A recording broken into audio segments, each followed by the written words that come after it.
What do you want from me, man? I mean, you want what? I don't want a touch screen. What do you want?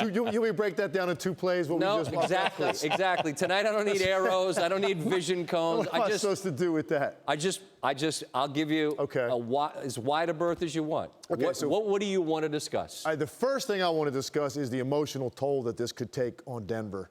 A physical toll, look, these guys are going to get themselves in the right frame of mind. There's going to be a certain amount of adrenaline to play Game 4. The problem is if you're Denver and you have that many opportunities to win the game and you don't get it, you will not get the benefit of the juice in the building when you show up there in less than 48 hours. And that's what I worry about for Denver.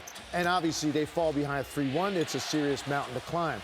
They win this game. That would be enough to get their bodies right for the fourth game. But to lose it emotionally, can you stay as sharp as you need to be to come in there? Because the Portland Trailblazers are going to benefit from that crowd. Sure. And it's going to get them through those moments because it could be a very sloppy game. And that's what I worry about for Denver. So for me, that's bigger picture. We might have seen the series right there over the period of those 4 overtimes. But this Nugget team, and I mentioned it during that lengthy highlight read, during the regular season and throughout, they've been 13-3 in one-possession games. They've been great here. And I think that just explains to a degree why they're able to come back from down 5 and down 4 a couple of times and trail and tie. But in the end, you're right, they do lose.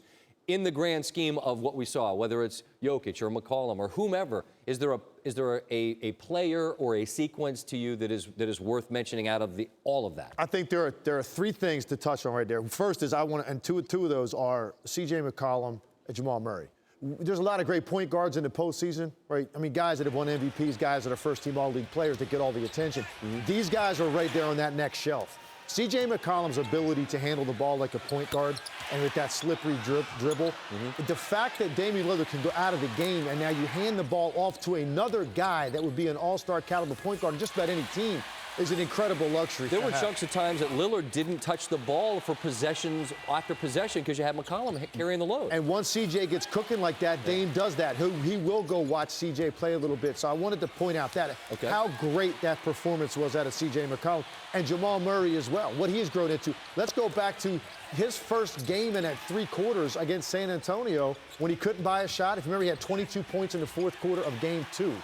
That might be the defining moment if they get to the conference finals that turn this entire thing around. He's been great ever since. Tonight you saw 2 young guards that don't get as much attention as those top shelf guys that put on a display for you. And if you didn't see it, this is obviously an instant classic now. You're going to be able to see this as many times as you want. And then the last guy is Rodney Hood.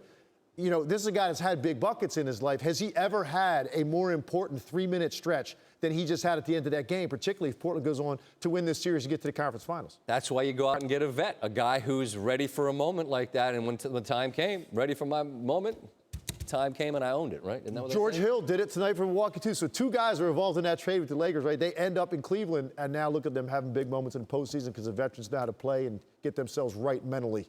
2:30 and you and me live out here talking. Unreal, man. What a night, right? This sets a record for us. This is the latest I've ever been out here. Right on. I'll do it any night, man. You and me can run it back as long as we get stuff like this to talk about. Legs, appreciate it. All right.